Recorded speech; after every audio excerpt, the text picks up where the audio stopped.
It is 11:59. Welcome to Food for Thought. My name is Stacy Fritz, and Paula Weinberg is. I have the pleasure of having her back on to our show, and we are super excited to come to you today. And I really appreciate those folks who have stopped what they're doing. I know that it is a very busy month, and I really appreciate you carving out time to listen to this educational series that Paula, myself, and another oncology nutritionist have spent the time putting together the content for you. So today, Paula is going to be talking about the glucose revolution. And I share that just briefly because my role as the moderator is to field the Q&A, which you can do. That is at the bottom of your screen if you're not a regular Zoom user. The Q&A feature is at the bottom of your screen, and all you do is click on that and load your question in. Paula and I are going to spend the time with this content for you. What we don't want to make sure in terms of housekeeping is that we stay true to the topic. I know that there's always a ton of questions and we love having them, but what we like to do is stay on point for the questions about this topic. And we also try to stay true to the fact that this is general information about for folks who are on the cancering journey, and that specific questions, we will field them, just not on this call. So I will give you my email directly, and I will put you in contact with Paula because she is taking on folks that are on the journey and would love to work more closely with folks who have specific customizable questions that they need answers to. So with that said, I'm going to pass the baton to my partner in crime, Paula, and she's going to take it away. Hi, everybody. I'm so happy to be with you all. Stacey and I, as we talk about topics for the show, we always have a million ideas. And I have so many great books sitting around in my home office, and I'm always wanting to share what's in these books with people. And I thought, what a better way to do this than highlight some of these great books that have really been striking a chord with me. So today we are going to talk all about, let me share my screen here. And we are going to talk all about, where are we? Okay, we're going to talk all about the glucose revolution.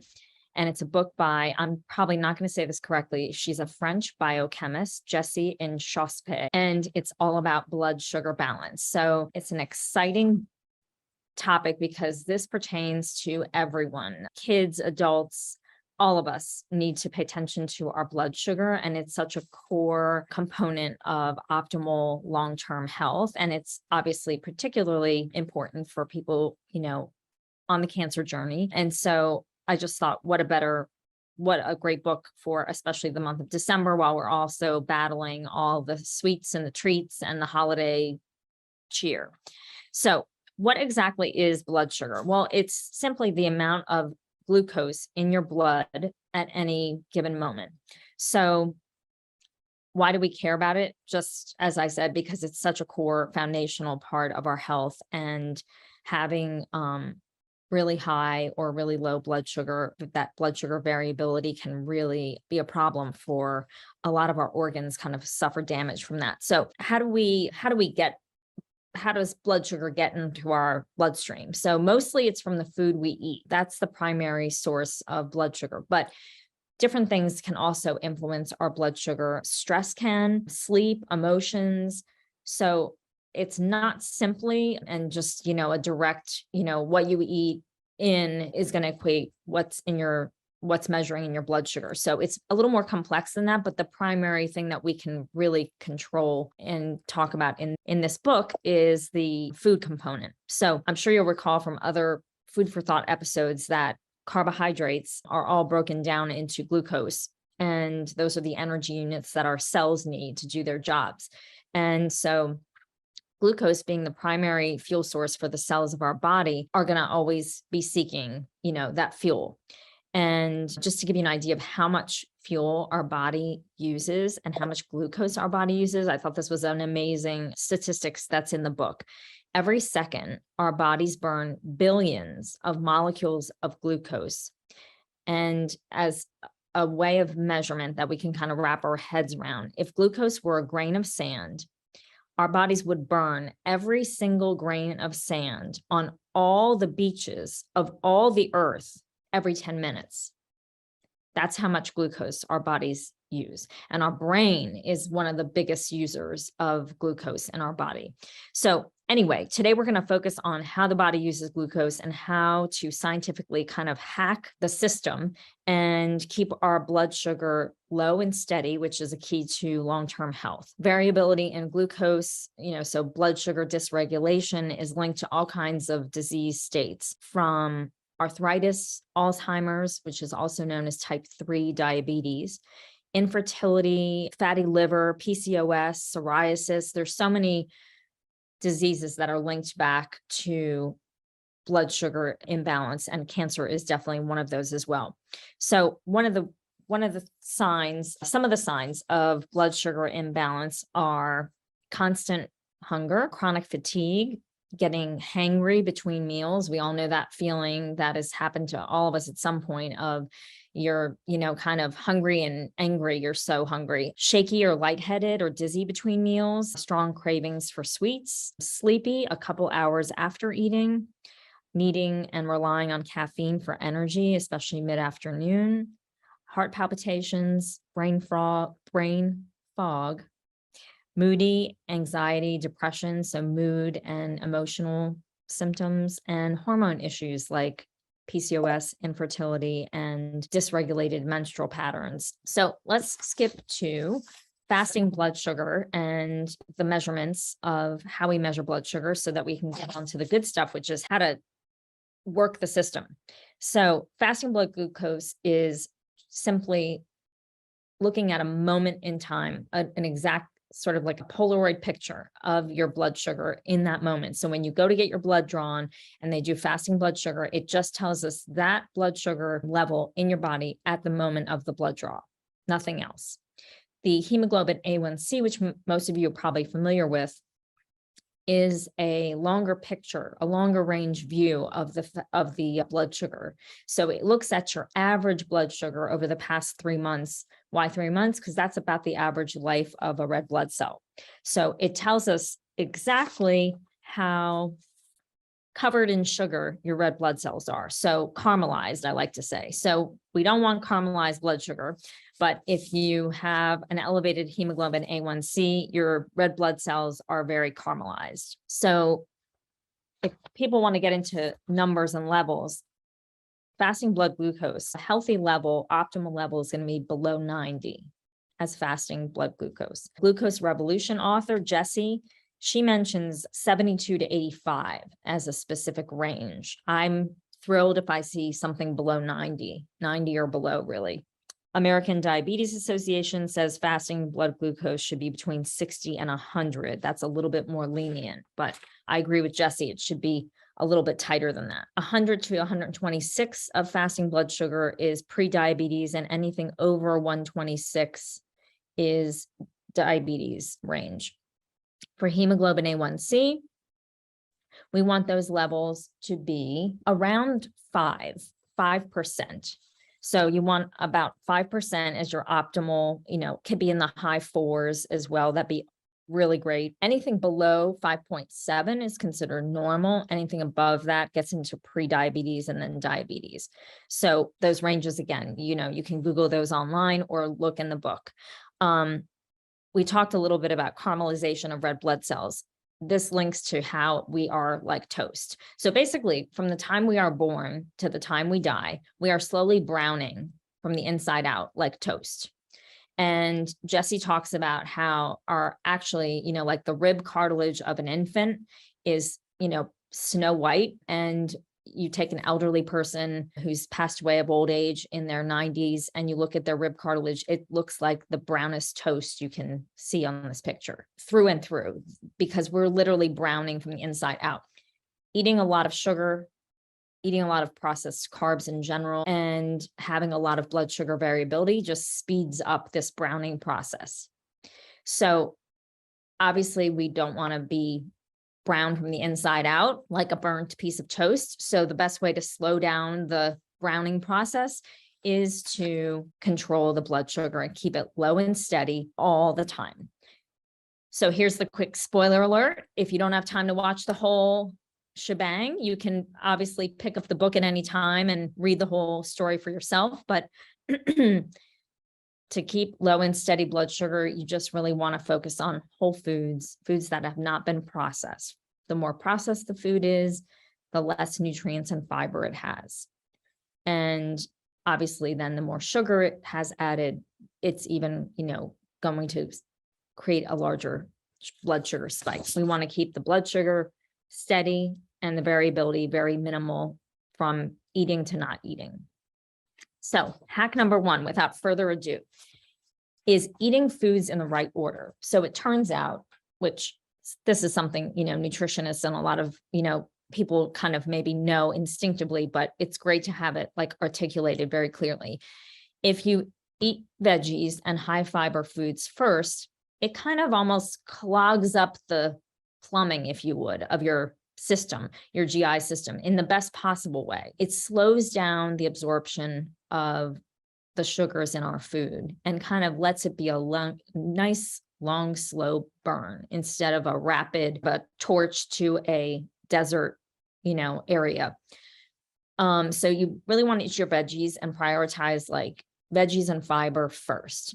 Protein and fats, they're usually kind of come packaged together most of the time. Proteins and fats next, and anything carby would be last. And that would kind of also include dessert, which we'll get to in a separate hack later. But eating things in the right order can be a huge game changer, even if you change nothing about how and what your patterns of eating are, presuming that you do eat some vegetables to begin with. So if you eat vegetables, but you're not a huge vegetable lover, just change the order of how you eat your foods and see how it greatly can affect your blood sugar in a good way. Hack number 2 is an extension of hack number 1, but it is to add a green appetizer to every meal. So you might go to restaurants where they serve a small salad before a meal. This is a great habit to have. And this is what Jessie, the author's go-to is 2 cups of raw spinach with 5 jarred artichoke hearts and a homemade vinegar and olive oil dressing. It's a quick and easy thing to throw together. It doesn't have to be complicated. And if that's too much, you can grab a stalk of broccoli, asparagus, some carrots, anything, any vegetable, anything whole food that has fiber and obviously a lot of other good nutrients in there. Eat that first.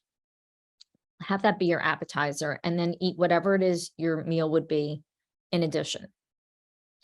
Hack number 3, not to count and focus on calories. There's obviously great chapters with a lot of detail in the book about all of these things. We're just kind of skimming those high points. And I wanted to show you one of our charts, because these charts are plentiful through the book and they really drive the point home easily and quickly in a visual way, which I love.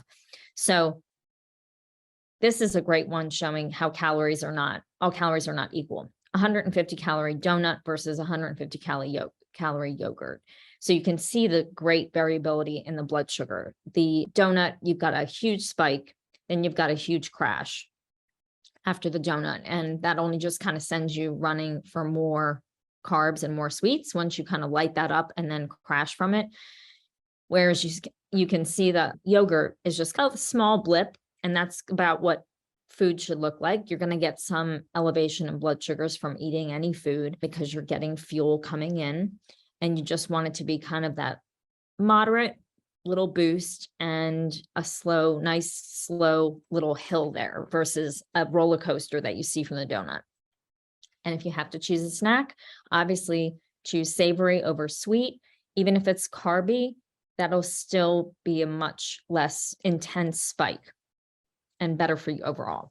Hack number 4, breakfast is a huge downfall of kind of the American society we live in. Breakfast doesn't come out of a box in mostly any other country that I know of. This is not how people eat, but since, I don't know, the 60s or 70s, when breakfast cereals became really a big popular thing and very much commercialized on TV and sold to kids through cartoons and all of that, and kids would demand it. And that just became kind of the setup of life. And these are not great foods to kind of set you up for success or for health or for steady blood sugar. So eating a savory breakfast with some protein and healthy fat, we've talked about this on other episodes, really will serve you well and kind of flatten that, keep that curve flat, and most importantly, not set you up to be driven to seek more carbs and more carbs through the day, which having a sweet carby breakfast will do. And always adding a veg to breakfast is, great bonus points for your health and for your blood sugar. Pick dessert over a sweet snack. So if you're really craving something sweet, you're better off eating it at the tail end of a full meal than you are having it in isolation, where it's just going to hit your bloodstream kind of, again, like that match in a dry forest, going to kind of ignite very quickly, and your body's going to be ready for it and burn through it really fast, because there's nothing to kind of clog it up in a good way, like the fiber and the fat and the protein from a meal. So if you are going to eat something sweet, best to eat it on the tail end of a meal. Obviously, best to choose less glycemic things. Fruit is better than ice cream, some would say. There's all kinds of debate about that. This book gets pretty in detail about fructose, which is the sugars from fruit, versus sucrose and glucose and the sugars that are in other foods. So you can read the book to get more on that. I'm not going to dive into that because I think that'll take too much time. But better to eat the sweet if you're going to have it at the tail end of a meal, or have a green starter. And we'll get to some other hacks you can also kind of incorporate if you're going to have that sweet. Have a green starter, have some cucumber slices or some pieces of broccoli first, or something to kind of like slow that fire from burning the glucose, meaning, I'm using an analogy there. Hack number 7. This can also be used with sweet snack if you're really going to go for it. Having vinegar before you eat a meal can really change the biochemistry of how your body processes the glucose. So the acetic acid in the vinegar temporarily inactivates the sugar and starch digesting enzymes in our system, the amylase, and it results in a gentler release of the glucose. And it also penetrates the muscle of our body, which encourages the muscles to absorb the glucose. So in other words, then the sugars that are consumed and enter our bloodstream aren't going to just stay in circulation in our bloodstream and kind of elevate the blood sugars. They're going to get absorbed, which is the reason we're eating them, is to be used for fuel by our cells. So the muscles are going to absorb it and take it out of circulation, which is what we want, and to use it for fuel. So it encourages that process, and it makes a sort of a lower, gentler hit to the blood sugar. Paula, let me interrupt you there. Yeah. Quick question for you. What is the recommendation if somebody was going to use this hack? How would you recommend they ingest the apple cider vinegar, which has a very strong flavor to it? And I see that there's a water there for diluting the vinegar. Yes. So Yes. what would you recommend? So you take a tablespoon of, I prefer apple cider vinegar. Any vinegar works. It doesn't, have to be apple cider vinegar. With the Bragg apple cider vinegar in particular here that I've pictured, you get some other good stuff in there, some kind of active, good probiotic kind of things going for you. And so that's a good one because you get kind of more bang for your buck nutritionally, but any vinegar works. Your preference is up to you. And you want to dilute about a tablespoon of vinegar in about 8 ounces of water. And you can use a straw if you don't prefer the taste, or if it's easier to get down. And you also want to protect your teeth. The vinegar is acidic. And if you have sensitivity of your teeth, you can also use a straw for that. But that's kind of what most people do, is diluting it in a glass of water. Okay, good. And yeah, anything else about that? No, I love this hack. I think that's a really excellent one. And I like the double hack with eating a vegetable with the vinegar, because I'm thinking you're going to say that maybe you've got some greens there and you can make a little salad dressing with a healthy salad dressing. Absolutely. You guessed it. The other quick thing I just wanted to highlight before we leave vinegar is that that acetic acid in the vinegar, it also does this beautiful thing where it tells our DNA to make our mitochondria burn more fat.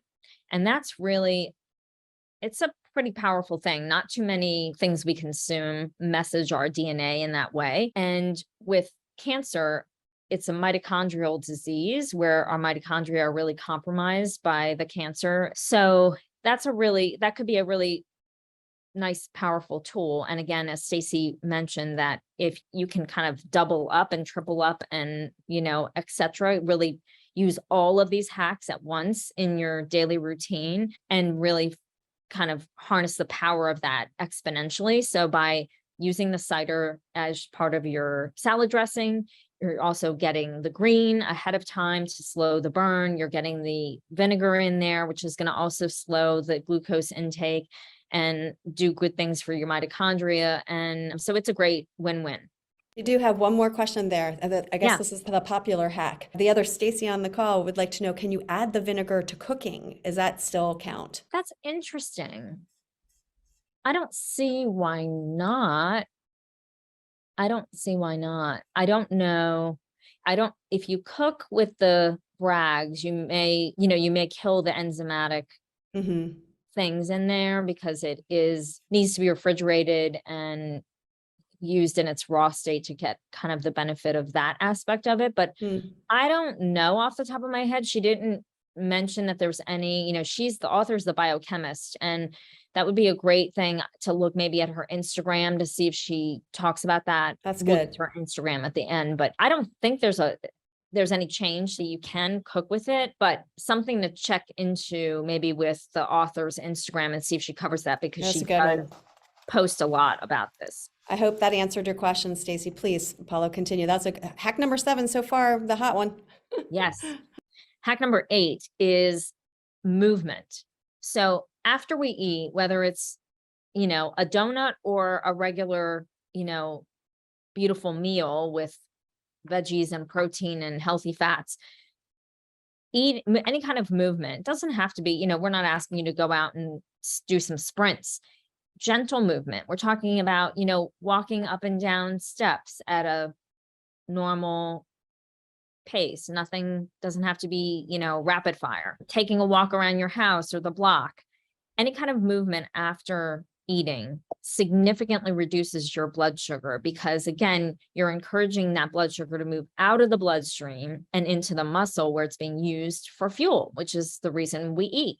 Yeah, I like So- that a lot, Paula, because that commiserates with when Jen was on, Jen Nolan was on, she said the same exact thing. And that if you are going to engage in some of these higher sugar choices, that one way, immediately, this kind of reminds me of the after dinner walk. You know what I mean? Just a Yeah. stroll, to be able to get up and get those muscles moving. So I really like that one too. Yeah. And again, she goes into kind of detail on this, and she has a lot of demonstratives of how people, her fans, or she, puts that into action when she, posts on Instagram, which she posts constantly. So you can follow her to get kind of more tips on this. But if it's bad weather outside, you can simply walk around your house. You don't have to go outside or do anything fancy or special. You can go up and down the steps a few times or whatever. Any kind of movement using, especially those larger muscles like our leg muscles and big muscles in our bodies, going to really require more of that fuel. This is kind of, I think, kind of built into some of the other hacks. But if you're going to eat something sweet, don't necessarily eat it by itself. So a banana, for example, is pretty high sugar. It's pretty high glycemic by itself as a food. If you pair it with a healthy fat and protein, like an almond butter or something like that, you now change how your body's going to absorb that sugar and slowed it significantly. So again, we call them kind of naked carbs because it's catchy that way. But even carrots, they're great food, but they're pretty sweet all on their own. And you'll get a much different blood sugar result if you pair it with a healthy fat like hummus or an avocado or something like that.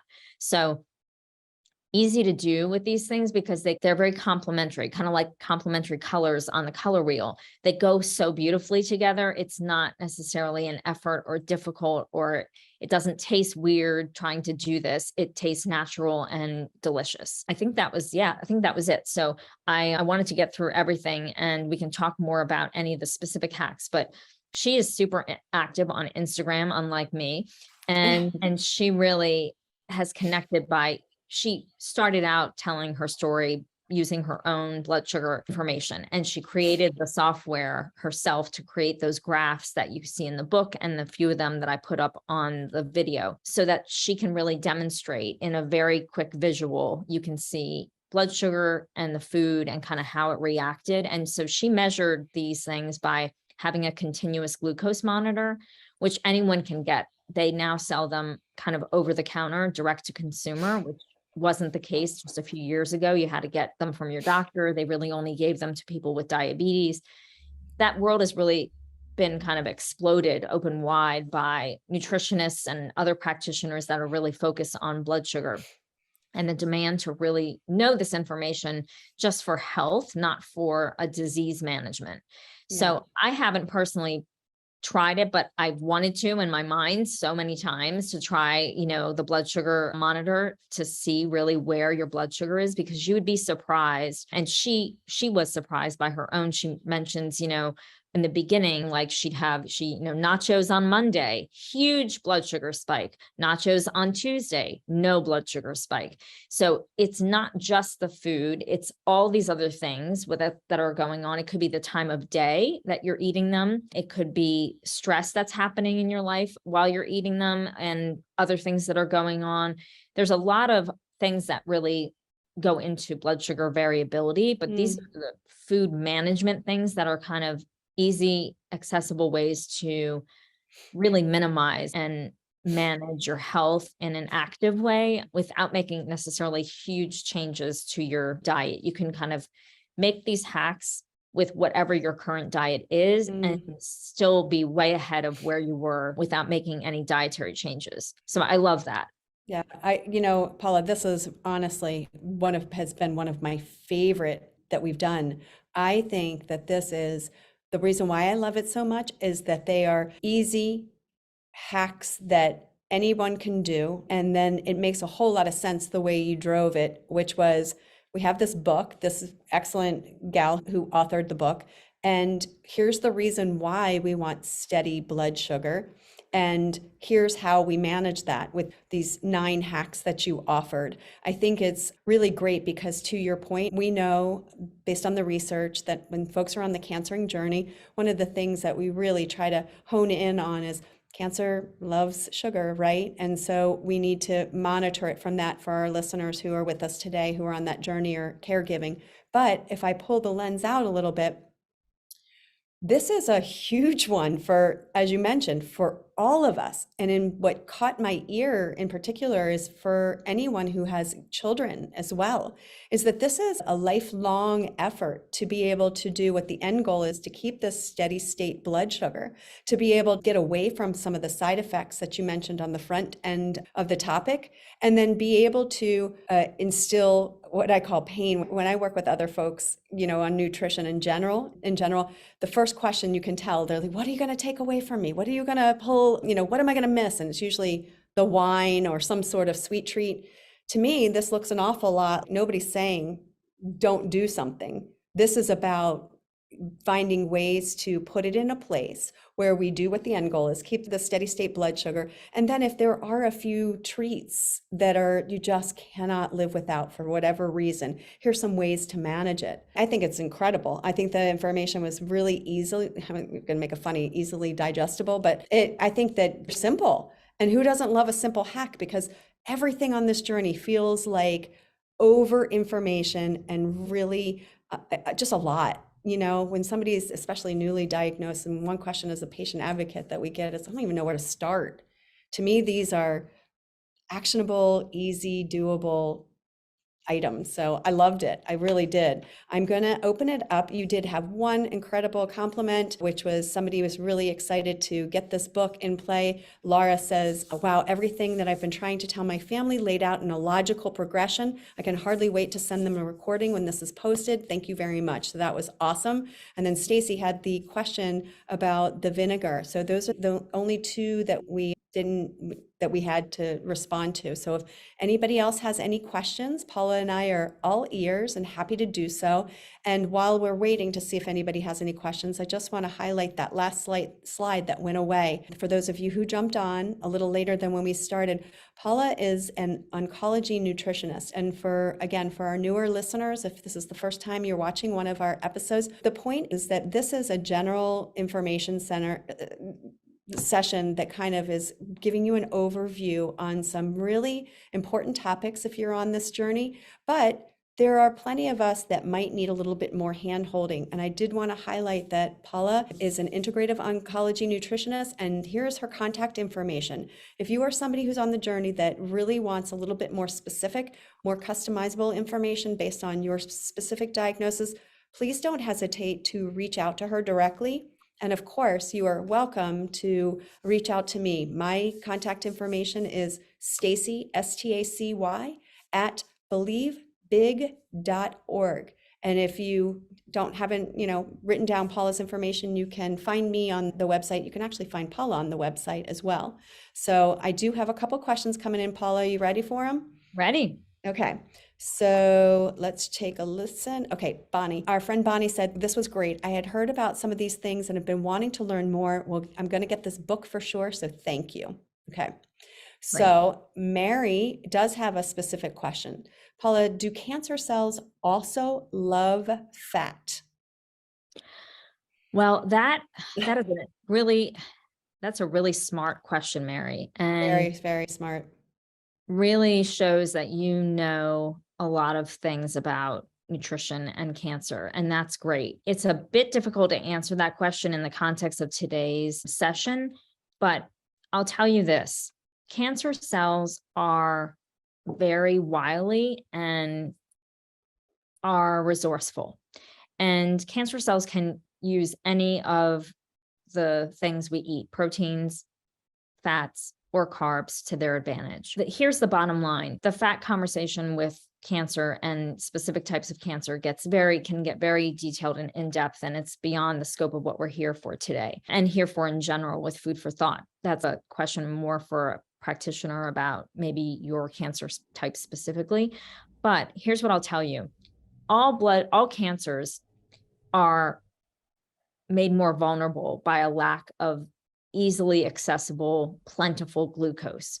So hence ketogenic diets, which you've heard about with Jen Nolan and Stacy. That's a very powerful tool when used for the right person and in the right situation. But I personally feel that everyone in America could use a nice, good look at their blood sugar levels and make sure that they're really in a healthy range, and managing them on a day-to-day basis and kind of being aware of that is important for all health, but especially for cancer people, because not depriving your cancer a vast, plentiful amount of glucose puts it in a little bit of an unsteady place. So it's not going to be able to thrive as readily without that easy fuel supply. And having a lower carb doesn't mean you have to have zero carbs. And the carbs you eat obviously would encourage them to come from whole foods, primarily vegetables. Those foods,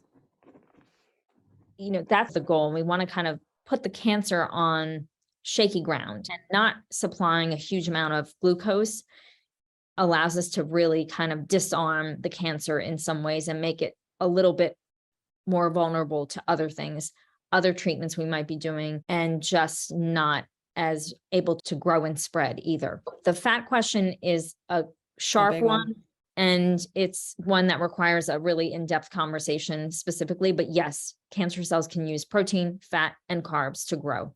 So let me take it even a step further than that. Let's be super clear too. I think if I, again, pull it back a little bit, Mary, we want to be really clear about the kinds of fats that we're talking about, that what Paula just mentioned in the ketogenic diet, because never mind the pathway. We know that there's a couple different categories of fat, and what we are speaking about, just to be super clear, is we're talking about healthy fats. So unhealthy fats would be things like trans fats, not all saturated fat, but the point being is the larger conversation is, Paula's correct, depending on what the diagnosis is, that's a customized kind of taking a look at what the diagnosis is and finding the best plan for the person that's on the journey with what they've been diagnosed with. But some of the things, I think putting them in play, everybody can benefit from less sugar. We are a nation of sugar crazed. So starting there would be a great place to begin. I think some of this gets so overwhelming and people are like, just throw their hands up, and if they love fat and they also love the carb or glucose, path, what am I left to eat with, right? And so again, I think some of this in a gentle version, reducing the amount of sugar, making sure that the fats that you are eating are healthy fats. That would be a great place to. Are you in agreement, Paula? Absolutely. Absolutely. And so we never got to, we were kind of doing carbs and going through different foundational aspects. We never really got to fats, but that's a big conversation, understanding what fats are healthy and what fats to avoid. But primarily you want to focus on, extra virgin olive oil that's coming from a dark glass bottle, because the light just subjects it to oxidation. You don't want your oils to be oxidized. So you want a dark glass bottle. You want to make sure it's actual olive oil. We know we've all heard stories on the news that not all olive oil is actually olive oil. Sometimes it's thinned and blended with other cheaper oils like soybean oil, etc. And you can't necessarily taste the difference. So you have to make sure you're getting authentic olive oil. And, fats from nuts and seeds are great, like flaxseed and walnuts and things like that, avocados, but you want to avoid the seed oils, corn oils. And I don't know why I'm having a mental block right at this moment like of the canola. canola Thank oils you. and the vegetable oils. Soybean Mary, oil, terrible. Paula and I did a webinar on this in Food for Thought. And for those of you, again, who are newer to the show, if you go on the Believe Big site and look under Food for Thought, all of the sessions that we've done have been recorded. And there is one specifically dedicated to fats that Paula and I did together. So I'm going to encourage you to go back and do that. Paula, a couple of these I think we found the hot topic on this because Kathleen asked, I heard that fat should be avoided with hormonal cancers. After the glucose pathway, the fat pathway is used. Again, same answer is Paula's going to share with. Stacy has asked, any specific foods for those of us with estrogen-driven cancers that we should avoid? Do you want to comment on that? Or is this again under the same, it depends? Yeah, I really can't get into a specific, whether it's a hormone-driven cancer about specific foods, because again, you're an individual with that process. It's not the cancer histology by itself that decides which foods you should or should not eat. The foundational principles are the same for everyone. And then tweaking that more specifically is going to require someone to really know your history, who you are, who the person is with the disease process, not just the disease process, because that's really a small part of the puzzle. So that's something you have to work on with your practitioner to figure out. But again, we have to eat, whether we have cancer or any other disease, we have to eat. That's the situation we're in as human beings. And cancer can use all the things we eat for fuel: protein, fats, and carbs. There is no safe haven in the respect that you're not going to find a diet or a protocol or something that, the cancer can't use. The only thing that I know of that does that is fasting. And that needs to also be supervised and is a whole big topic, again, in and of itself, that we can definitely do one day. But fasting is the only thing we know that triggers a lot of anti-cancer actions in just a general summary, and isn't providing any fuel, and definitely undermines and disarms the cancer. Well, that was a good segue because Laura asked the question, do you agree with studies that encourage 3 to 4 day fasting, 1 day a month, 3 to 4 day fasting 1 time a month if you have cancer? She's concerned that cancer can also process ketones. Do you have a comment on that one? Again, I think fasting can be a very powerful tool. If you have a disease process, whether it's cancer or diabetes or anything else, fasting should be done under medical supervision. You shouldn't just kind of randomly do it on your own, particularly if you're undergoing any kind of treatment or on any kind of medications. That all has to be overseen by a physician. I think fasting can be a very powerful tool. And again, if there was something so simple that we knew that could completely block cancer, none of us would be here talking right now. Cancer is really sneaky and resourceful, and we don't have the answers. Maybe in 10 years, we'll know something more about cancer's use of these particular molecules, from ketones to carbs and proteins and fats, and more so how they're used. What we've learned in the past 5 years has been explosive. So we're learning, but I don't Yeah. think we have those answers. Let me say this as a caregiver in the past too, because again, what I feel I'm passionate about with Food for Thought is that folks walk away just like what we were talking about earlier, with action items that are not confusing, that don't, pull somebody in a direction of like frustration. What are the things that we can do that we have control over? And so I would encourage all of us that are listening that, as Paula mentioned, there's just such incredible information out there. My recommendation from a caregiver standpoint is that you've got to find like the first 3 little changes that you're going to do. So again, if you haven't watched any of them, I encourage you to go back and just pick a topic that's of interest of yours, that's something that you didn't know about, that you want to know a little bit more about. For example, Mary was asking the question about fat. Start there, right? And maybe you use Paula's, terminology in this past presentation about hacking. Pick 3 hacks that are reasonable for you, that are generally healthy, that you were not doing prior. I'll give you an example. The water conversation. You love to drink water. You know how good hydration is for you. Maybe you tweak the water sourcing. Maybe you get a filter for the water, right? The second one, maybe you are going to choose from the Dirty Dozen, the thin skin fruits and vegetables, and those are the things that you're going to buy in organic, right? So that's the second one. The third one, we're just going to take a look at the fact that maybe you love sugar. I'm going to use Paula's hack and I'm going to enjoy my 1 time a day treat, but I'm going to get up and I'm going to move it. That's how you build out a really great nutrition plan for yourself. If you're not going to work with somebody specifically with Paula, there's places for all of us, whether or not you're on the cancering journey or not, to clean up nutrition that provides the body with the nutrients that it needs to not only heal, but creates an internal environment, like to use the term terrain, that is conducive for steady blood sugar. You're not going to be able to tackle them all at once, but I promise you, if you tackle them in groups of 3s or 4s that are not so overhauling your whole life, you're more inclined to stick to them. You know what I mean? And because they haven't disarmed you in your world. We're trying to disarm the cancer, right? We're not trying to completely change everything that you're doing. Now, again, if you are somebody that is interested and wanting and needing more hand-holding, I highly recommend you reach out to Paula. That way she can get a bigger picture on you and be able to offer a little bit more information. We have a couple more questions, Paula, before we go. I think I know the answer, but I'm going to bat it back to you. Kathleen wants to know, is safflower oil bad?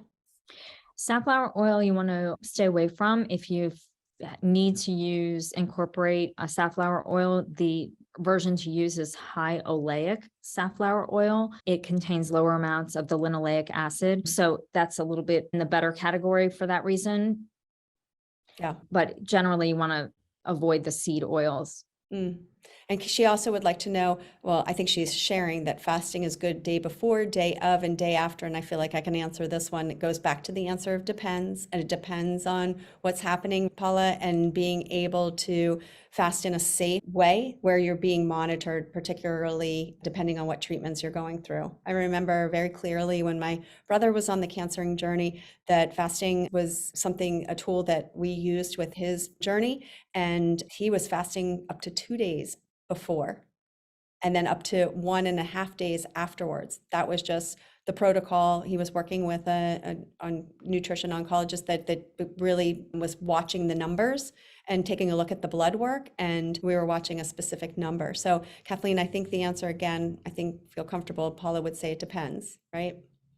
Yeah. I was just trying to find that question specifically. I saw the 3 to 4 day fasting one time a month that we kind of covered already. Was there a different one? Yeah, it's a little bit lower. And now, as you're looking at that one, it specifically just says she's fasting is good day before, day of, and day after. But as you're looking at that one, Laura also, I'm just going to put this out there because I can answer it too. Do you have any experience with mistletoe injections or in general anti-inflammatory supplements? She was really appreciative of the easy hacks that we went over. In terms of the mistletoe injections, Laura, go ahead, and if you have questions about mistletoe therapy, please reach out to me directly. I'm one of the patient advocates here, and I can certainly give you lots of FAQs and lots of information on mistletoe. And in terms of anti-inflammatory supplements, that would be one specifically for an oncology nutritionist like Paula. Can't answer without knowing more information. And I will say this, as frustrating as an answer as that is, please note, I feel comfortable saying this to you. You always want that answer from somebody who's on the other side of a screen that doesn't know what's going on with you. That's in protection of you for sure. So anything you want to add to that, Paula?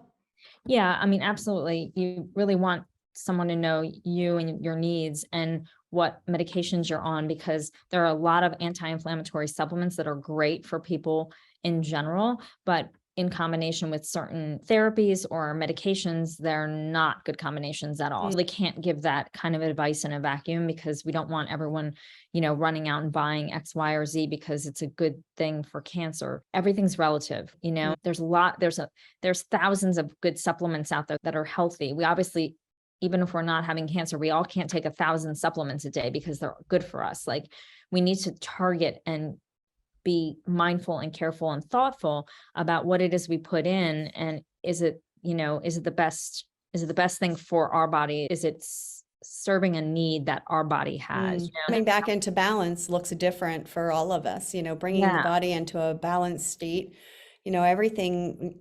I again think that's probably one of the biggest reasons why we don't have something specific that we can say we can knock out this miserable diagnosis in general, is because it presents differently in everybody's body, and we come to the table, built differently, and things respond in the body differently. So like I said before, I'm going to wrap it up. I really appreciated not only the book. Again, if you don't mind, Paula, would you mind going back to where folks could just take a look at the title of the book?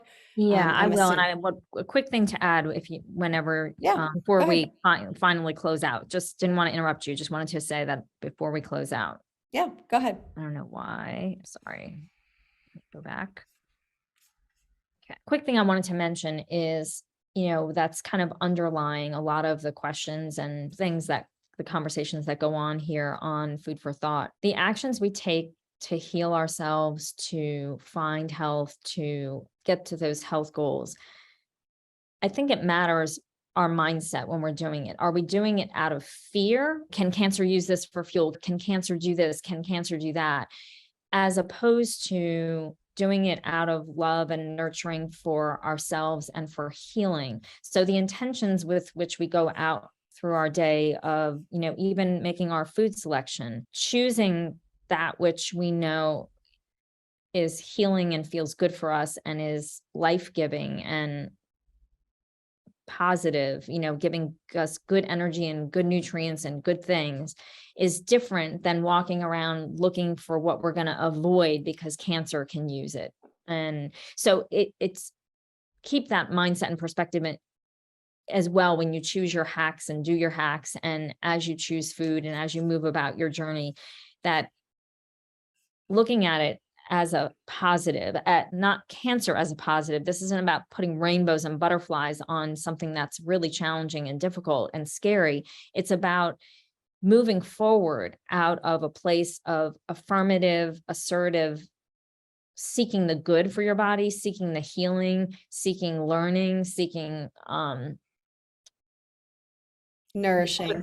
The other side of this. I love that, Paula. Yeah. I would So sometimes I think we chase. I think that especially when we're in a fear state, we're chasing a solution as opposed to sitting on the side of, as you mentioned, life-changing, life-giving, nourishing ingredients that just by the sound of it, it changes the energy in which we are putting things in our body that bring us back into balance instead of pulling from our health.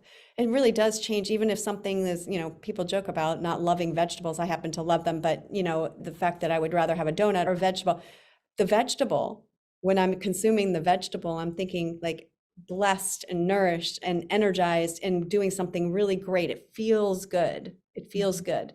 So I love the fact that you shifted the perspective away from that's not bad, but this is good. We're just choosing things that bring us a more healing environment. And sugar and bringing the body back into balance in terms of blood sugar is a very good place to start for all of us, truly. Yeah. It's not about perfection. It's about having your mind and heart and intentions and moving forward with love towards yourself and healing and seeking what does that healing for me look like and moving toward that as opposed to running from cancer and running out Yeah. of fear, So yeah, I think this book is a great practical way to hack your life and hack, all of the millions of decisions we make about food on a day-to-day basis. And it's great and applicable for Yeah. anyone. And I love that. I do too. I think it's Teaching our great. kids these things instinctively, not necessarily as a hack, but just as a habit. If you've got young children in your life, whether they're kids or grandkids, that you can kind of, serve them their veggies first. Kids have no idea. And it's a great lifelong habit, right? They don't need to know it lowers their blood sugars, or what it's doing. It's a great, little habit to start. Love that. I love that. Well, listen, Paula, we, as always, like when you and I get together, we tend to love to keep on going, whatever. I could sit here literally all day and chat about, Yeah. you and I are nutrition geeks. So I really appreciated this. I thought that this was just fantastic. So what we're going to do is we're going to close it out, and please know that give us a day or so. We will take the recording, we'll put it onto the website, and we'll also put in there, I'll put the link into how to capture the book. You can get it from Amazon, no problem. And then that way it'll make it super easy. As always, I adore you. I love how many of us were on, especially in such a busy time of the year. I appreciate all of you. And 2022 was quite the year of being able to get after some of these bigger topics. I absolutely loved it. I'm looking forward to 2023, seeing what other kind of trouble you and I can get into together. And please know, if you are a listener, we appreciate you. We were praying for you. And if you have any questions at all, you can reach directly to Paula or right back at me. If you don't remember where that information is, just go to the website at believebig.org. We wish you blessings through this holiday season, whatever you celebrate. We are thinking about you and again, praying for each and every one of you on the call. And we just want to close out this year with just in gratitude. So thank you very much for all of you who joined us. Appreciate you very much. Happy holidays. Eat well, be well, everyone. Yes. We'll see you in the new year.